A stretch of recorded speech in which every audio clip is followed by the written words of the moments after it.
আসসালামু আলাইকুম। আপনার বাবু এই শীতের মধ্যে তাকে কি প্রতিদিন গোসল করাবেন? নো, তাকে প্রতিদিন গোসল করানোর কোনো প্রয়োজন নেই।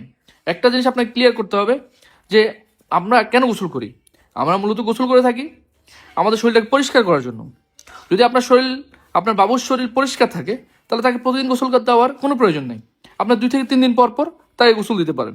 এর মধ্যে হালকা কুসুম কুসুম গরম পানি নিয়ে একটা তাওয়াল ভিজিয়ে তার শরীরে ভাঁজগুলো আপনি মুছে দিতে পারেন তার কমফোর্টের জন্য, তাহলে ভালো একটা ঘুম হবে।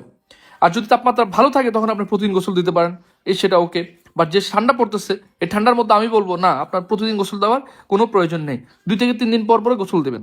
আর মনে রাখবেন, গোসল যখন দিবেন তখন আপনার খোলা জায়গার মধ্যে গোসল দিবেন না, যেখানে বাতাস থাকে সেখানে গোসল দিবেন না। আপনি রুমের দরজা জানালা বন্ধ রাখে তাকে গোসল করাবেন এবং অতি দ্রুত গোসল করে ফেলবেন। অতি দ্রুত তাকে গোসল সেরে নেবেন। কারণ এখন যে বাতাস, এই বাতাসে খালি জায়গায় বা বাহিরে গোসল দেওয়া যাবে না। বাতাস নাই ওইরকম জায়গায় তাকে গোসল দিতে হবে, বদ্ধ জায়গার মধ্যে। এবং 2 থেকে 3 মিনিট বা সর্বোচ্চ 5 মিনিট হতে পারে, 5 মিনিটের মধ্যে তার গোসল সেরে নেবেন। প্রথমে হাত পা, লাস্টে মাথা, এভাবে গোসল করাবেন। এবং গোসল করানোর পরে অতি দ্রুত তার শরীরটা মুছে দেবেন, পানি যেন জমে না থাকে। তারপর গরম জামা কাপড় পরে দিবেন, হয়ে গেল আলহামদুলিল্লাহ। তাহলে এই শীতের মধ্যে কনকনে ঠান্ডার মধ্যে প্রতিদিন গোসল করানোর কোনো প্রয়োজন নেই।